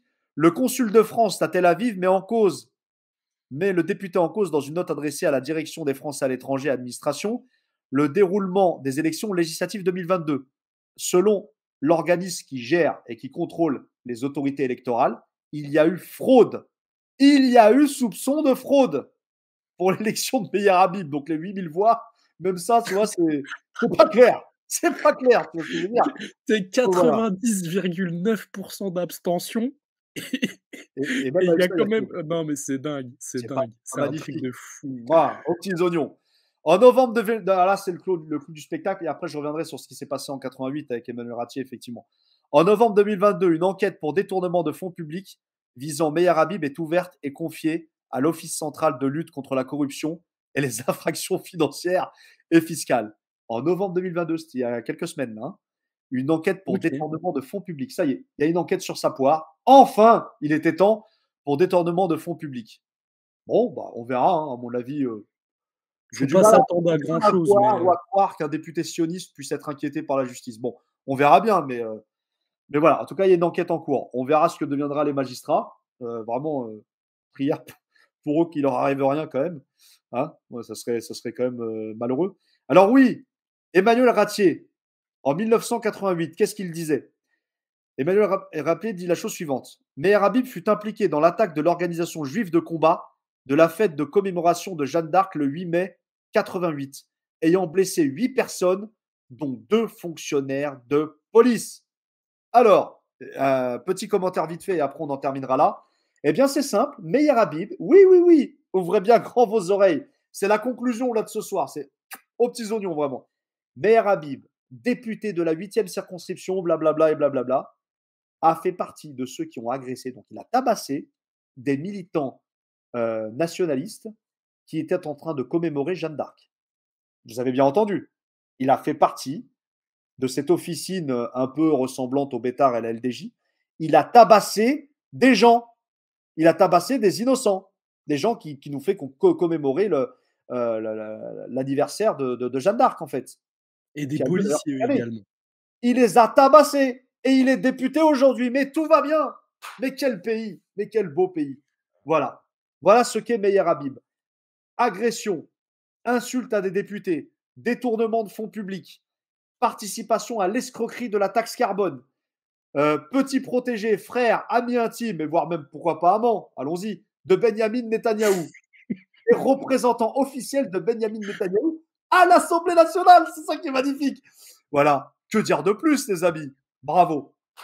C'est la première fois que j'applaudis une biographie que je fais dans les lives parce que, non, là, vraiment, c'est, non, franchement, voilà, magnifique. Voilà, chers amis, je vous invite à lire le PDF qui n'est pas complet. Je préfère vous prévenir. et je vais continuer à le compléter parce qu'il y a encore plein de bonnes choses. Hein. Il y a aussi des réseaux à l'extérieur. Il n'y a pas que dans les officines sionistes. Il y a des beaux petits réseaux. Donc, on en parlera aussi ce soir, pourquoi pas. Chers amis, lisez bien.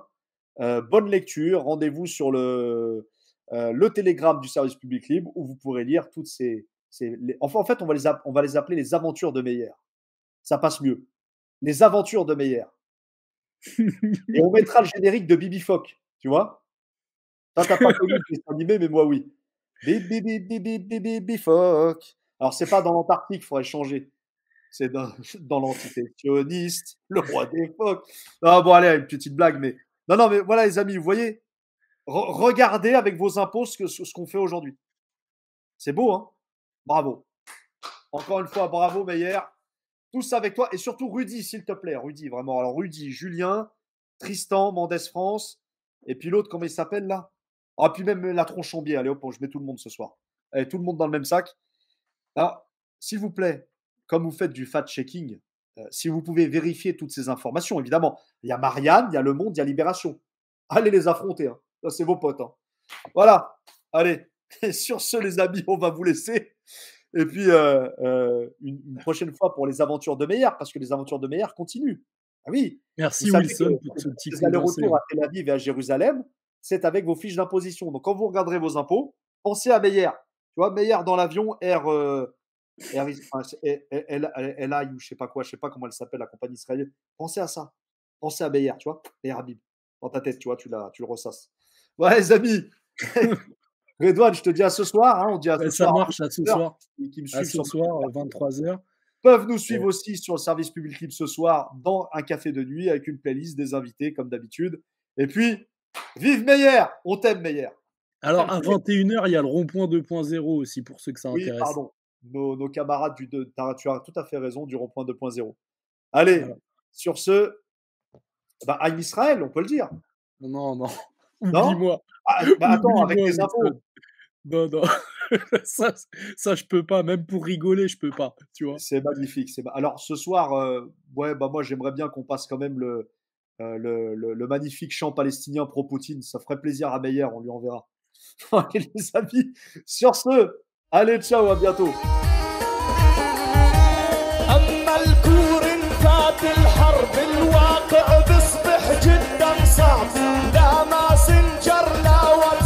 بنرجع زمن الأنتينات هتقسي قلبك يا مدين اهجم وقوي الهجمات شردهم ع فلسطين ونتزوج أوكرانيا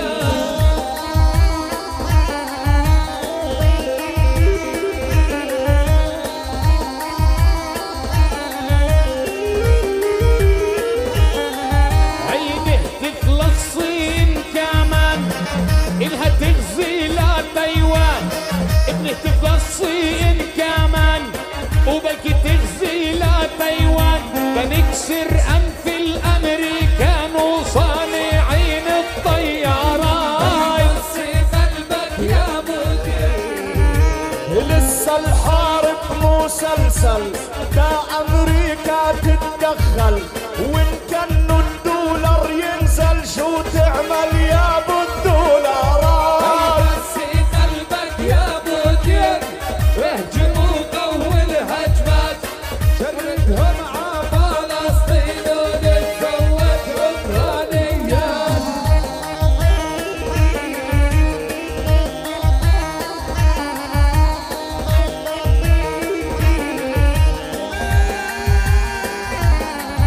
هي شجعنا للروسي بنحشد للصيني شجعنا للروسي بنحشد للصيني بلكي الحرب العالمية تشتعل نعيد الذكريات قسي قلبك يا مدير اهجم وقوي الهجمات شردهم ع فلسطين ونتزوج اوكرانيات مش مسلمين اما احنا بفلسطين احياء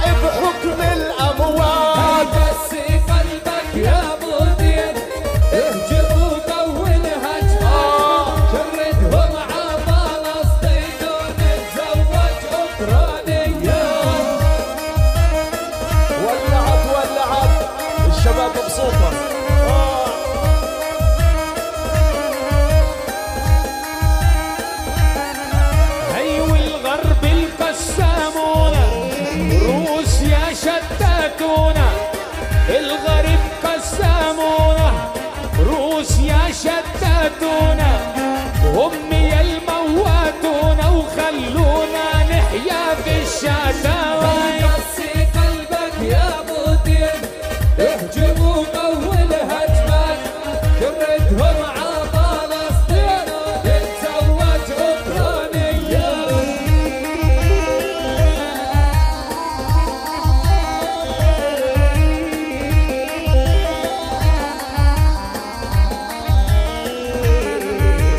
كل العالم حزنانين ع اوكرانيا من بوتين وبسوريا اللاجئين ملايين ومش مئات. قسي قلبك يا بوتين اهجم وقول هجمك شردهم ع فلسطين ونتزوج اوكرانيا.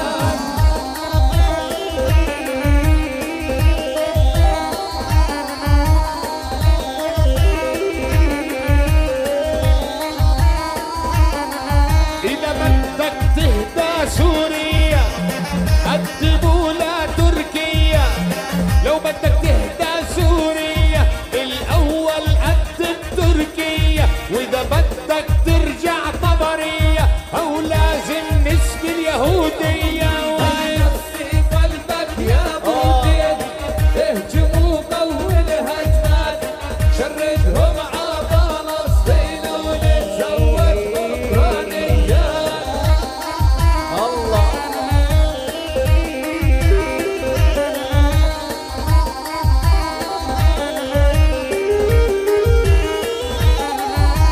شوف الدرس ومفتاحه كيف اللي برمي سلاحه انها بتزيد جراحه